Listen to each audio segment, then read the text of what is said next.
Yes, webale kubanga okyagoberera Red Zone TV yonna gy'osinzira okubanga gy'otulabira kyokola kya mutawana nnyo gwatambula naffe ku channel eya Red Zone TV. Nawe atanaba kubanga osubscribinga kirira wansi awo wolaba ekigambo subscribe kikwateko kwata kade aka notification oberenga tomisinga nsonga yonna. Abakulu abo bolaba beba commissioners bali abayogerwako abana boyinza okuyita ba back bench commissioners bano nga bebeegabira ssente ezomwe w'omusolo akawumbi kalamba n'obukadde 7 obwa siringi za Uganda. Kakati abo bwe twogerera ensonga zikyagenda mu maaso ez'okuba nti baggyibwa mu ofisi zaabwe ez'obwa commissioner.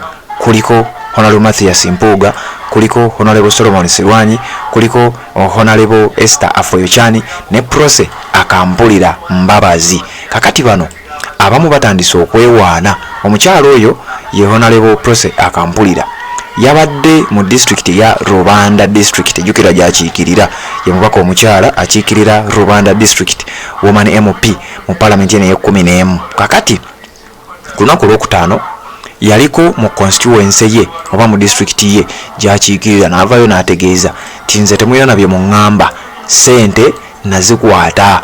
Jukira Mathias Mpuuga yavaayo n'ategeeza nti sente tetunnazifuna naye era bwe ziba zizze tugenda kuzitwala. Ate naye yategeezezza nti sente yazifuna era oluvannyuma lw'okuzifuna yazigabana n'abantu be ab'ekitundu kye. Naye jjukira emabegako awo twakuwa amawulire bw'obanga ozze ogoberera twakuwa amawulire ng'abantu mu district y'e Rubanda baavaayo ne beekalakaasa abaga ffe tetubeerangako na muntu muli wanguzi era tetukkiririza mu buli bwanguzi. Omukyalo oyo wadde yatukiikirira naye waabanga yalabikira mu kifaananyi eky'obuli bw'enguzi ffe tumwesambye. Kati njagala okutegeeza ti ate ye we yabadde eyo yategeezezza nti bannange sente nazifuna miliyoni 4 eza siringi za Uganda era sente ezo nazigabana ne bannansi.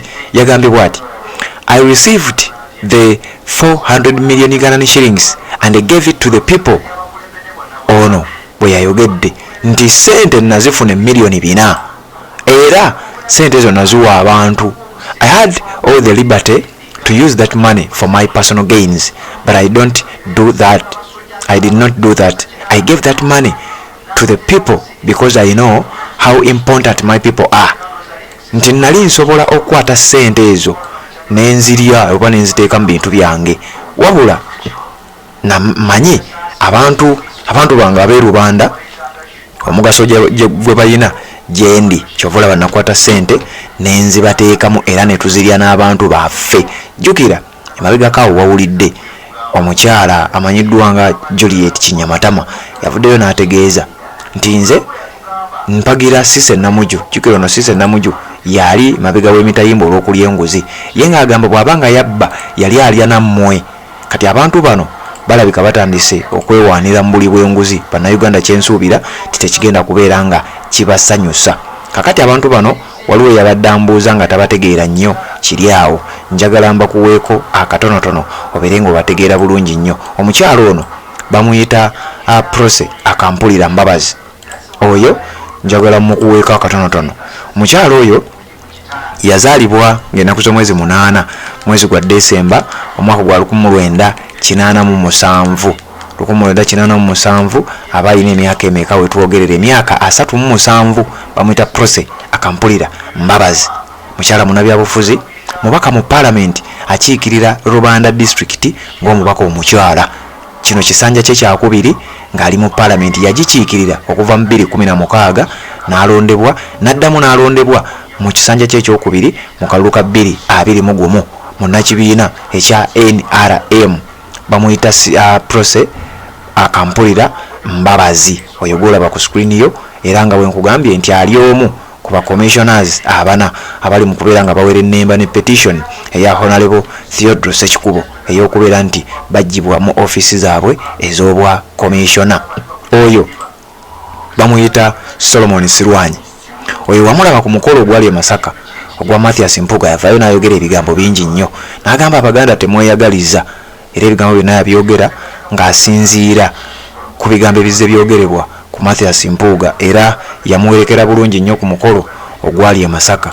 Solomon Sirwanyi yatwala naye miliyoni 4 era okuwaako ku bitonotono ebimukwatako.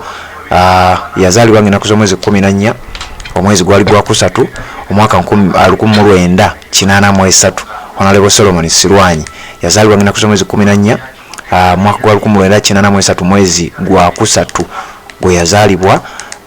Yali yomu kwaba baka mu parliament abali mu kubanga bogerwako olw'obuli bw'enguzi. Solomon Sirwanyi kugambye yatwala milioni 4 yempuga atwala 5 n'abalala ngenda bakuwa yatwala milioni 4. ono akiikirira abantu ba constituency bagiyita Bukoli Central. Eyo constituency esangibwa mu Eastern Uganda bagiyita Bukoli Central eri mu side z'ebugiri gyesangibwa kakati oyo naye ne mumaliriza kubano kuliko Honorable Esther Afoyokyane oyo naye mubaka mukyala yatwala emiliyoni 4 ku kawumbi akamu n'obukadde 7. ono naye akiikirira abantu ba Zombo district ng'omubaka omukyala bamuyita Esther Afoyokyane. abadde woman representative owa Zombo district okuva mu kaluka 2021 ono naye wamulaba ku mukolo gwa Mathias Mpuuga era yaliyo atamanyi Zombo district waweeri. Nsobola okubanga njikulagako wano ku map. Zombo district eri eyo eri mu West Nile era nga Zombo district ku map tamanyiyo eriranye Nebbi oba omanyi Nebbi. Waliyo Pakwaki districts eziri mu West Nile yemu ku zo waliyo Nebbi, waliyo Pakwaki, waliyo Zombo, waliyo Arua, waliyo Maracha, Koboko, Yumbe ne Moyo. Zezimu ku district eziri eyo wabula kigambibwa nti Zombo yemu ku district jukire eriranye Kongo yine ensalo n'eggwanga lya Kongo yemu ku district ezikyasinze okubeera enjavu oba okubeera obubi mu districts eziri mu ggwanga erya Uganda. kakati Esther Afoyokyane ye yakwata sente obukadde 400 n'abwezibika era naye bwe yali ku mukolo gwa Mathias Mpuuga naye yalaga kya ekyo kintu kitono nnyo ekyokuba nti yakwata sente ezo emiliyoni 4. kati gwagoberera omukuto gwa Red Zone TV akkiriza mbere nga nkuwaate ne ku mulala ono bamuyita Mathias Mpuuga mumumanyi. Mathias Mpuuga ono yatwala emiliyoni 5.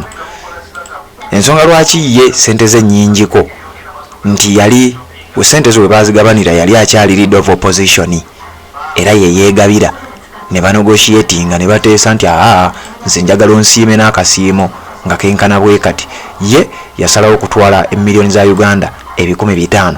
Mathias Mpuuga ono atamumanyi ye Mathias Mpuuga Nsamba yazalibwa ngina ku mwezi 12 mwezi gwa 10 1975 era nga wetwogerera alina emyaka 49. mwezi gwa 10 ajja kuba aweze emyaka 49.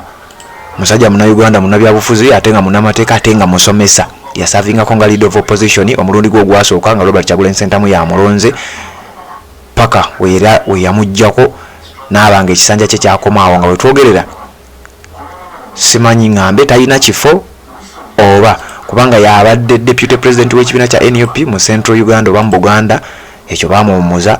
yabadde commissioner backbench commissioner ow'ekibiina kya NUP mu parliament ekyo nakyo NUP yamuwummuza newankubadde baamulekayo.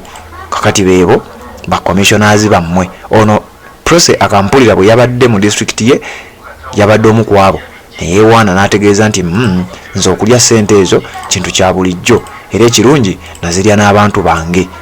Webale kubanga okyagoberera tuwuliziganye mu updates eziddako.